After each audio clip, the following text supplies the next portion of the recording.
Brian Peterson, I'm a grower in central North Dakota. I've known Cody here since high school, actually, went to high school together. I'm Cody Lorentzen. We started Onward Ag in 2017 from Washburn, as Ryan said. We carry Nano-Yield. We started in 2020, seen a lot of very good success with it. We were a dealer for 4 years, and here the last year they've asked us to be a distributor. So we are going around setting up other retailers as dealers, seeing a lot of success with it. I'll say this as a farmer, it's not easy doing products like this because at different times that they come.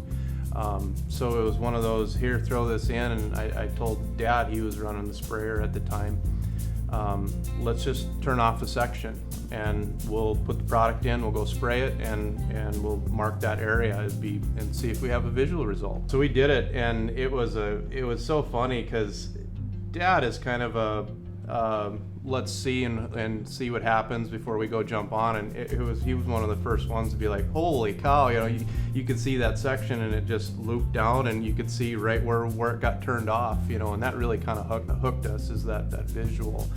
And then learning more about it really was we should be doing this more often, because it wasn't just a fertility program. It's a herbicide program. It's a fertilizer program. It's generally something that you don't see in agriculture is like a shotgun blast, that works in multifaceted. Generally they're focusing on different particular things, but this is something you scoot back a little bit and you can use it across the board in a lot of different areas. So. A lot of what he was saying, like he was saying with the herbicide, increased in efficiency. Yeah. Even using some of the loaded particles like the NanoFos and the NanoPack, you had really good results with weed kill on that. So not only can you give it a nutritional side, but you'll get the nutritional plus the increased efficiency of whatever else you have in your tank. So one of the big problems that we've always had is like a cheatgrass or downy brome. Comes early in the season during cold, when you're trying to plant wheat, generally the sprayer will be froze or something like that, and springtime is not a time to be going after that grass. And it's funny because, like, I'm gonna go back to Dad again, kind of old school versus new school. It's like, we'll try this product, we'll throw it in, and it was like 5 days later it's tipped over. We've never had control like that of that, and so seeing that, and like I said, and being able to use it in different facets was just the hook that we really needed, or really brought onto us to adopt it. I'm not paid to do this.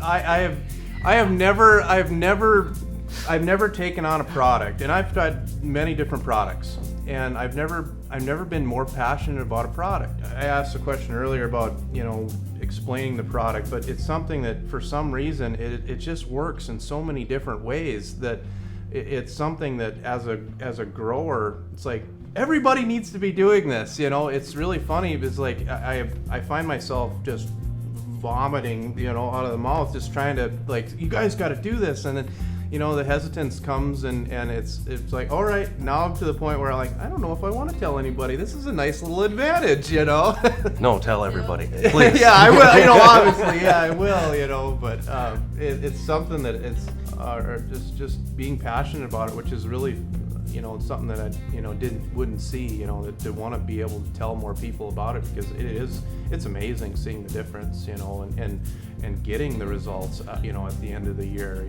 it's like, whoa, that really works, The advantages of it, and like I said, not just a single advantage, but a multifaceted advantage. You're like he was saying, the herbicide, getting your herbicide in when you want it. Low usage rates, so you're not adding a whole bunch of extra chemicals or totes to your spray trailers or whatever.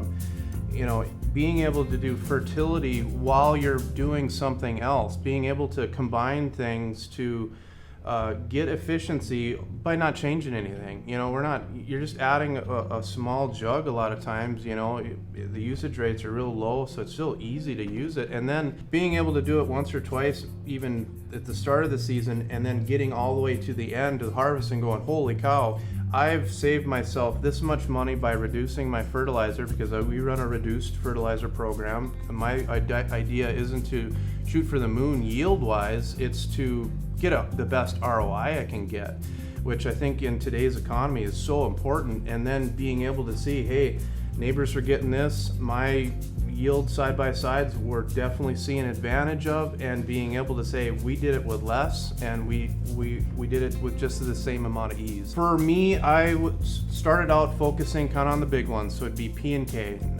Nano-Phos, Nano-K, and we did try some Nano-Stress, which that was amazing too. When it was droughted, you could see them pop up. I would say those would probably be the main three. We've tried some of the pack, Nano Pack, and we've tried Nano Crop Starter.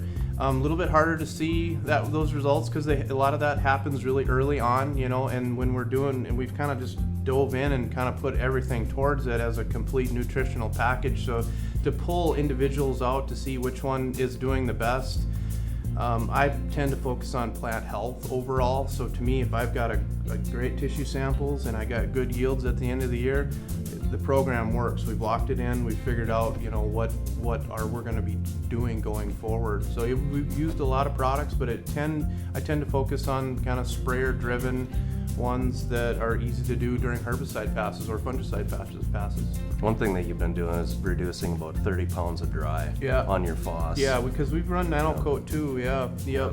And then just 4 ounces of Nano-Phos first herbicide. It's easy, simple, no extra steps. Yep, so then reducing what I have going into the drill, and that's down in the ground where you're just not sure what it's doing. You know that you have that time period where, oh, we got a pretty good crop coming here, let's go feed it, you know, and you kind of don't have that advantage when you've got it all up front. You're really hoping for the best.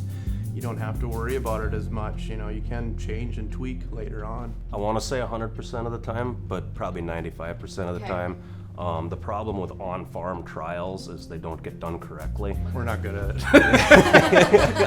It's time and practices and Because when you run out of what your traditional thing is, and then you're going to do your check strip or, you know, right here, there's so many different variables on terrain. Are you on the side of a hill? Is there a big dip? So a lot of on-farm trials, it's a little bit harder on top of it's go time. I mean, you don't have time to sit and, we're going to do this trial here. And so on-farm trials can be a little bit difficult sometimes.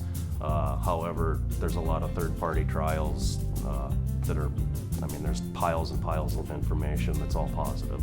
So that's nice to prevent that information and show that to people. Yeah, people try it and holy cow, this stuff works. And yeah, I mean, for me personally, like I said, we've been doing this for 5 years, and we have between tripled and doubled every single year for the last 5 years. So as a business, that's very impressive, I think. So that's kind of a statement in itself.